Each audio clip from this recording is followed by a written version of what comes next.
तो स्वागत कीजिए अभिमन्यु पुत्र अर्जुन पौत्र युवराज परीक्षित का।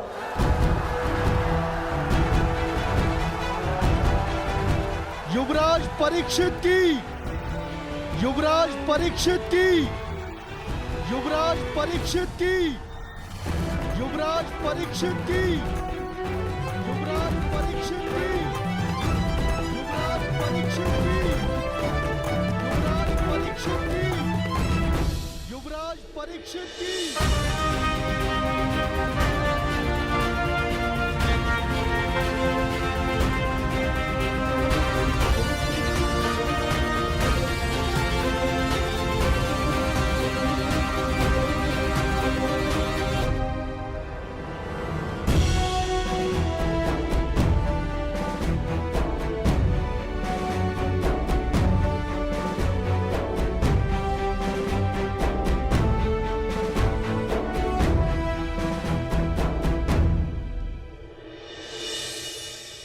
और अब स्वागत कीजिए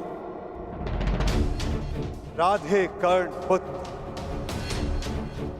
युवराज वृषकेतु का। युवराज वृषकेतु की, युवराज वृषकेतु की, युवराज वृषकेतु की, युवराज वृषकेतु की, युवराज वृषकेतु की, युवराज वृषकेतु की, युवराज वृषकेतु की,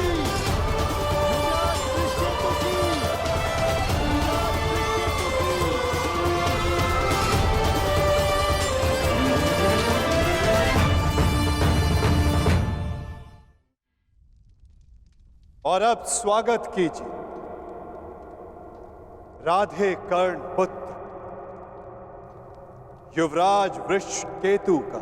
युवराज वृषकेतु की, युवराज वृषकेतु की, युवराज वृषकेतु की, युवराज वृषकेतु की, युवराज वृषकेतु की, युवराज वृषकेतु की।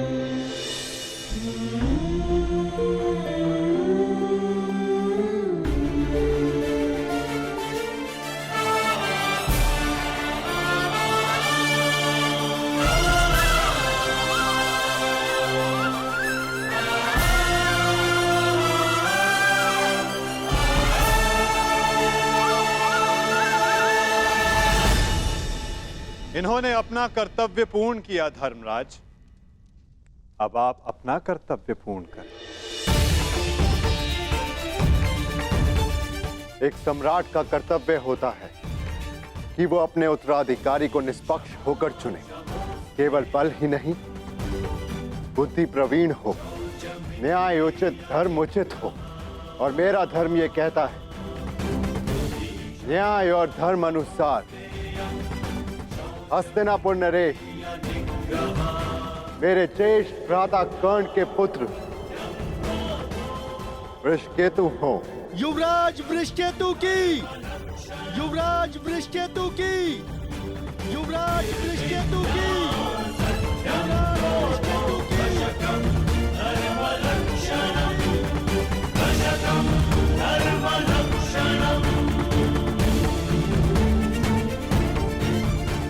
काकाश्री,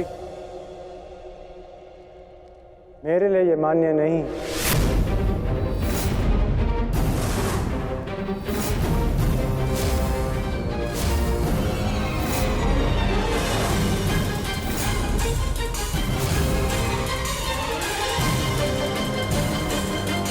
पुत्र, सम्राट आपका न्याय उचित है,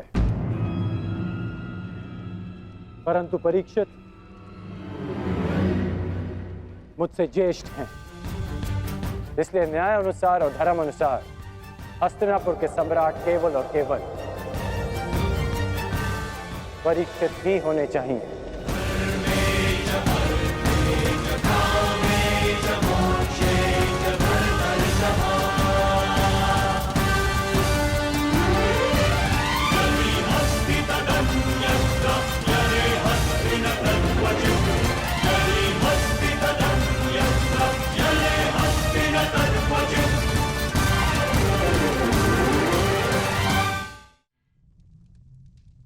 परंतु पुत्र, अद्भुत वृषकेतु,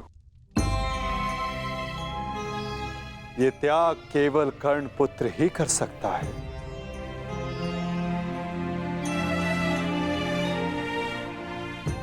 इस सभा ने छल देखा, बल देखा, नारी का दंभ भी देखा, और आज बंधु प्रेम और त्याग देख रहा है।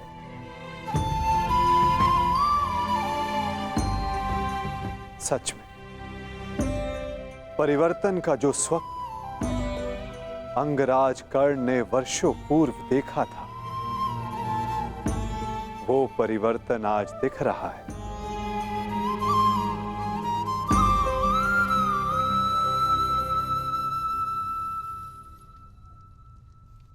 धर्मराज युधिष्ठिर को न्याय उचित घोषणा ही करनी चाहिए।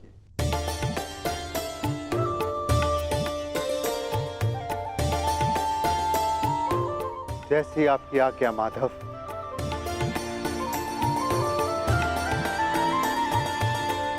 युवराज परीक्षित को हस्तिनापुर का सम्राट घोषित किया जाता है। युवराज परीक्षित की, युवराज परीक्षित की, युवराज परीक्षित की, युवराज परीक्षित की, युवराज परीक्षित की। परंतु ये अपूर्ण न्याय होगा। न्याय उचित यही होगा कि अंग पर ज्येष्ठ कर्ण के पश्चात अधिकार वृषकेतु का है, और मैं वृषकेतु को अंग का नया राजा घोषित करता हूं। महाराज वृषकेतु की, महाराज वृषकेतु की, महाराज वृषकेतु की। और अंग के साथ साथ इंद्रप्रस्थ भी वृषकेतु के नियंत्रण में होगा। अंगराज वृषकेतु की, अंगराज वृषकेतु की, अंगराज वृषकेतु की।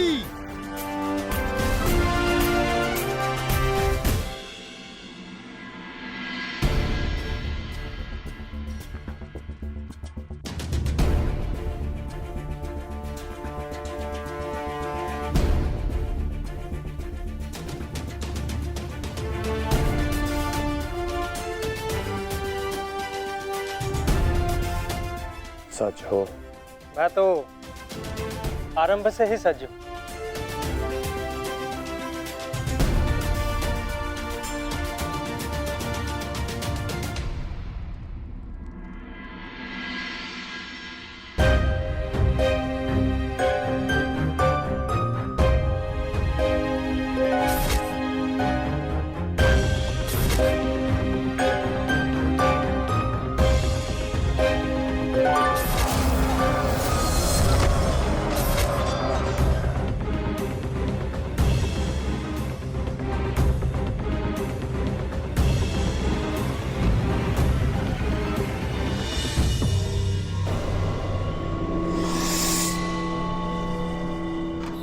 माधव, मुझे जाना होगा पार्थ।